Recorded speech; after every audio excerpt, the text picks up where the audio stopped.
Governor Khyber Pakhtunkhwa Faisal کریم کنڈی کہتے ہیں سہیل آفریدی تیاری کر لیں، اس سے پہلے ایک شخص گورنر ہاؤس کا تیل بند کرنے کی دھمکی دیتا تھا، آج اس کی بولتی بند ہے۔ دیکھتا ہوں کون گورنر ہاؤس آتا ہے، اس کی نوبت ہی نہیں آئے گی، پہلے ہی نمٹ لیں گے، اس بار اسلام آباد مارچ نہیں ہوگا۔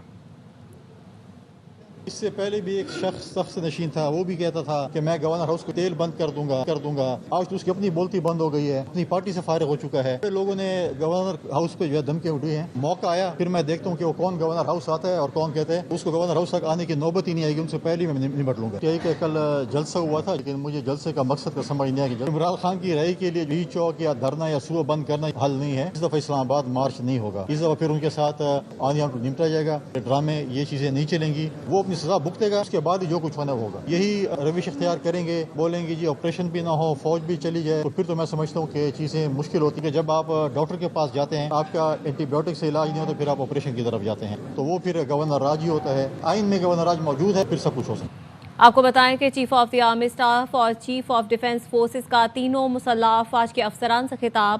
ان کا کہنا ہے کہ نئے قائم ڈیفنس فورسز ہیڈ کوارٹرز میں بنیادی تبدیلی تاریخی ہے۔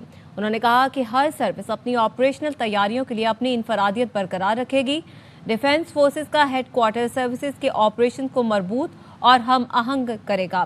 انہوں نے مسلح افسران سے خطاب میں کہا کہ نئے قائم ڈیفنس فورسز ہیڈ کوارٹرز میں بنیادی تبدیلی تاریخی ہے۔ بدلتے خطرات کے پیش نظر ضروری ہے کہ ہم ملٹی ڈومین آپریشنز کو مزید بہتر کریں۔ بڑھتے خطرات کے باعث تینوں افواج کے متحد نظام کے تحت کام کریں۔ ڈیفنس فورسز ہیڈ کوارٹرز کا قیام اس تبدیلی کی جانب ایک ضروری قدم ہے۔ ہر سروس اپنی آپریشنل تیاریوں کے لیے اپنی انفرادیت برقرار رکھے گی۔ ڈیفنس فورسز کا ہیڈ کوارٹر سروسز کے آپریشن کو مربوط اور ہم آہنگ کرے گا۔ فیلڈ مارشل کا یہ بھی کہنا تھا کہ بالا کمان کی یکجہتی کے ساتھ تینوں افواج اندرونی خود مختاری اور تنظیمی ڈھانچہ برقرار رکھیں گی۔ بھارت کسی خود فریبی یا گمان کا شکار نہ رہے۔ اگلی بار پاکستان کا جواب اس سے بھی برق رفتار اور شدید ہوگا۔ Chief of the army staff, chief of defence forces نے تینوں مسلح افواج کے افسران سے خطاب کیا ہے۔ آج ان کے اعزاز میں ایک تقریب کا اہتمام کیا گیا، جہاں انہیں گارڈ آف آنر بھی پیش کیا گیا۔ پاک فضائیہ اور پاک نیوی کے سربراہ بھی اس آج کی تقریب میں شریک تھے۔ تینوں مسلح افواج کے افسران سے خطاب میں فیلڈ مارشل سید عاصم منیر نے کہا، نئے قائم ڈیفنس فورسز ہیڈ کوارٹرز میں بنیادی تبدیلی تاریخی ہے۔ بدلتے خطرات کے پیش نظر ضروری ہے کہ ہم ملٹی ڈومین آپریشنز کو مزید بہتر کریں۔ لئیق الرحمان ہمارے ساتھ ہیں، مزید وہ بھی بتائیں گے۔ جی لئیق، آگاہ کیجیے۔ جی آج ایک پروقار تقریب G H Q Rawalpindi میں منعقد ہوئی، جس میں تینوں مسلح افواج کے چاکو چوبند دستے نے چیف آف آرمی اسٹاف جو کہ چیف آف ڈیفنس فورسز بھی بن چکے ہیں، انہوں نے ان کے افسران سے کیا۔ اس موقع پر ان کی طرف سے کہا گیا کہ نئے قائم ہونے والے ڈیفنس فورسز ہیڈ کوارٹرز میں بنیادی تبدیلی تاریخی ہے۔ بڑھتے اور بدلتے ہوئے خطرات کے پیش نظر ضروری ہے کہ ہم ملٹی ڈومین آپریشنز کو تینوں افواج کے متحد نظام کے تحت مزید بہتر کریں۔ ان کا کہنا تھا کہ ڈیفنس فورسز ہیڈ کوارٹرز کا قیام اس تبدیلی کی جانب ایک ضروری قدم ہے۔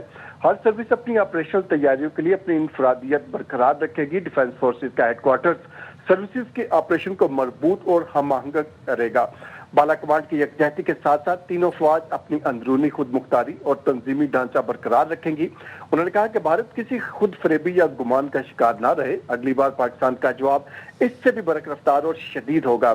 فیلڈ مارشل سید عاصم منیر کا کہنا تھا کہ طالبان رجیم کو واضح پیغام دیا گیا ہے کہ ان کے پاس فطر الخوارج یا پاکستان میں کسی ایک کا انتخاب کرنے کے علاوہ کوئی آپشن نہیں۔ انہوں نے اس بات کا اعادہ کیا کہ پاکستان ایک امن پسند ملک ہے، تاہم کسی کو بھی پاکستان کی خود مختاری، علاقائی سالمیت پر آنچ اور ہمارے عزم کو آزمانے کی اجازت نہیں دی جائے گی۔ Chief of defence forces field marshal Syed Asim Munir نے واضح کیا کہ تمام یہ جان لیں کہ پاکستان کا تصور ناقابل تسخیر ہے اور اس کی حفاظت ایمان سے سرشار جانبازوں اور متحد قوم کے پختہ عزم نے کر رکھی ہے۔ اس موقع پر انہوں نے پاکستان ہمیشہ زندہ باد کا نعرہ بھی لگایا۔